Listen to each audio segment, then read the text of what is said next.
Good morning. It's November 4th, and this is your daily brief in science. Here's everything you need to know.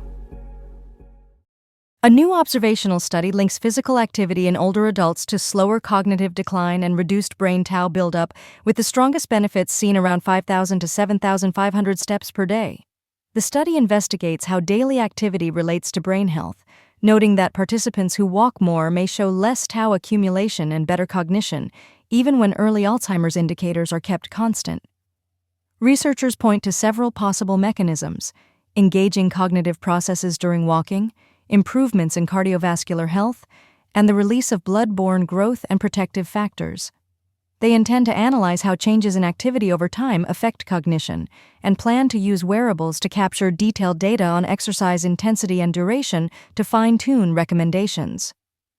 In Germany, Leqembi is available for very early diagnosed patients since September, but it carries potential serious side effects and isn't suitable for everyone.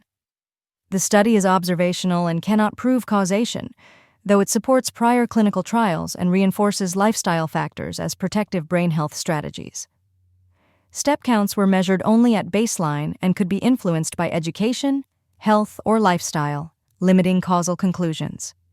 Funding came from NIH grants and foundations, with authors affiliated with Mass General Brigham and Harvard Aging Brain Study collaborators. No competing interests were declared.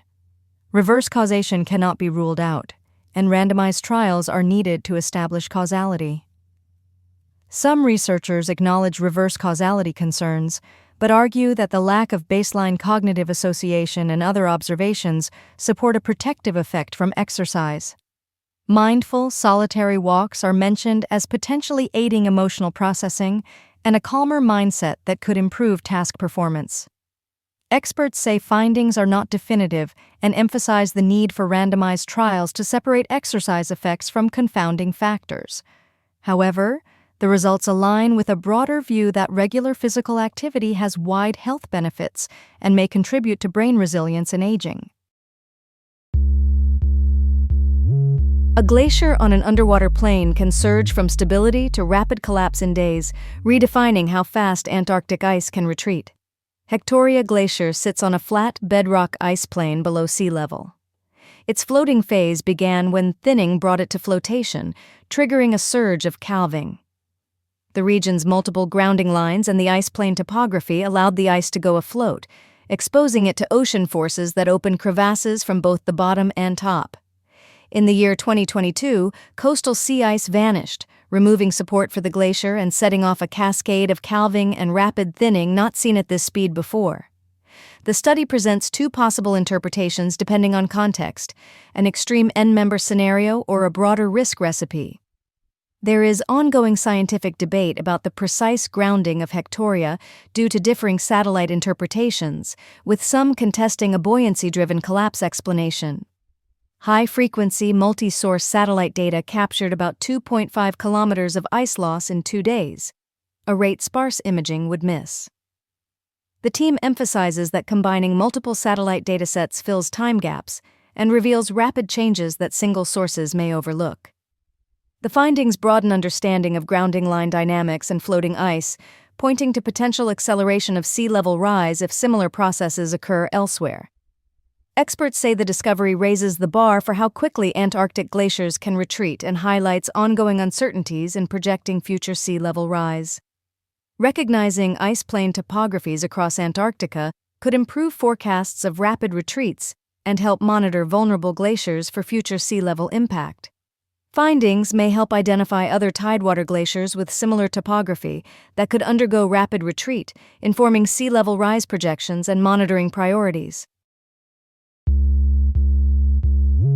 A wave of viral infections doesn't just knock you down for a week. It can raise your heart and brain attack risk in the months that follow. A U.S. meta-analysis led by UCLA's Kosuke Kawai reviewed 155 high-quality studies from 1997 to 2024, covering North America, Europe, and East Asia. The researchers screened about 52,336 publications and found that acute viral infections sharply increase short-term cardiovascular risk.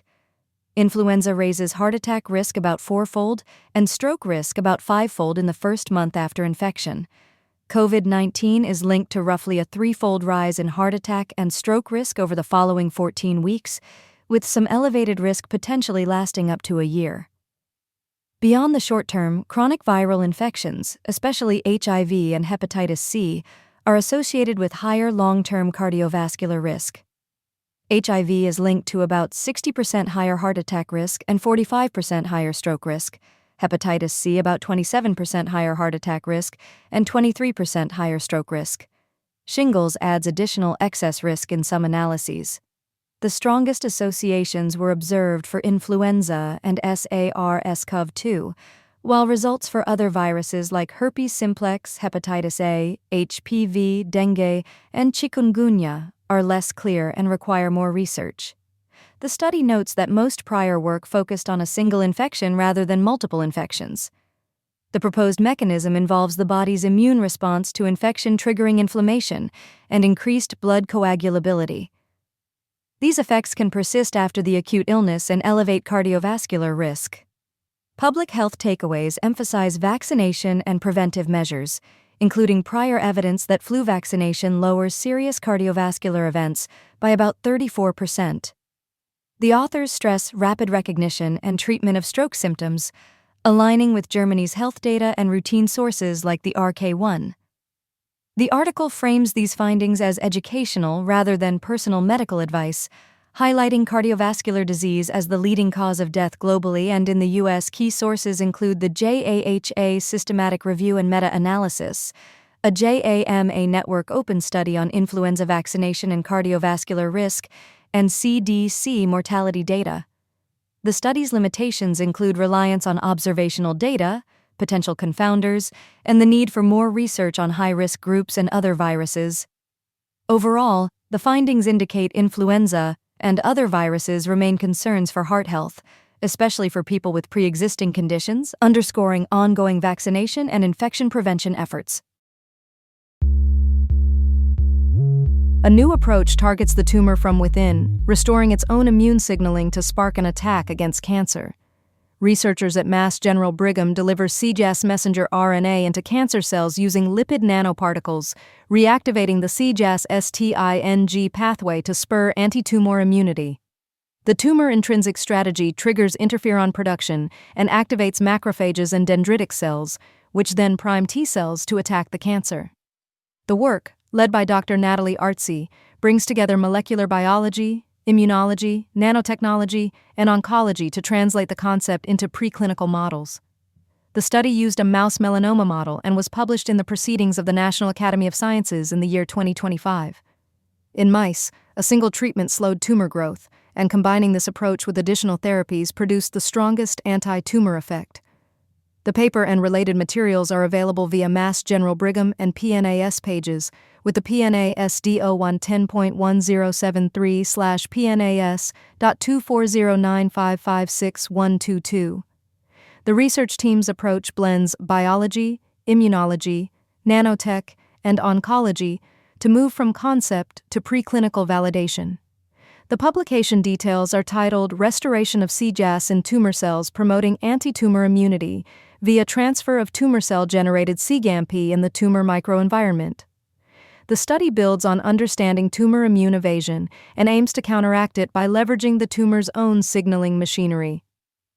Overall, this work points toward future cancer therapies that harness the body's natural defense by manipulating cancer cell signaling to enhance immune recognition.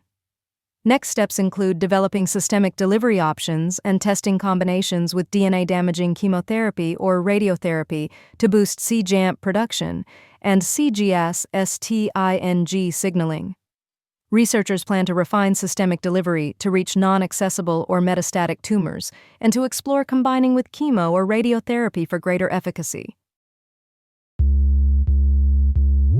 A new brain map could change how we model Parkinson's by charting nearly 680,000 fetal brain cells to distinguish the exact neuron types we want from the rest.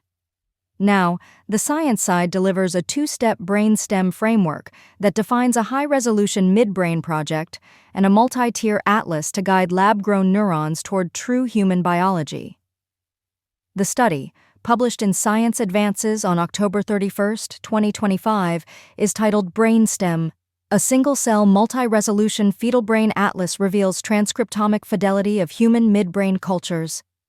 Duke NUS and collaborators built a comprehensive brainstem map, profiling about 680,000 cells to map cellular diversity and development in the developing brain.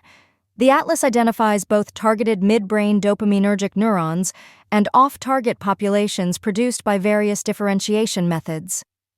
Brainstem uses a two-step mapping approach with a high-resolution midbrain projection that pinpoints dopaminergic neurons and serves as a reference for model accuracy. The atlas provides high-resolution, multi-tier maps of the midbrain and dopaminergic neurons to guide neuron production and assess model fidelity to human brain biology. This framework aims to redefine benchmarks in brain modeling, accelerate Parkinson's therapy development, and improve patient care. The project underscores multi-tier data-driven brain mapping as essential for capturing detailed cellular development and improving brain model fidelity. Researchers say Brainstem enables AI-driven modeling and finer patient grouping for targeted therapies, potentially speeding Parkinson's research and the development of cell therapies. Refining experimental protocols and data analysis pipelines is necessary to reduce off-target cells, which could improve the safety and efficacy of Parkinson's cell therapies. Open access data and tools will allow applying the framework to other brain cell types and improving research workflows, with Brainstem released as an open-source reference and ready-to-use multi-tier mapping package for labs worldwide. Funding comes from the USYD NUS Ignition Grant and the Duke NUS Parkinson's Research Fund via the Ida C. Morris Falk Foundation, reflecting international collaboration.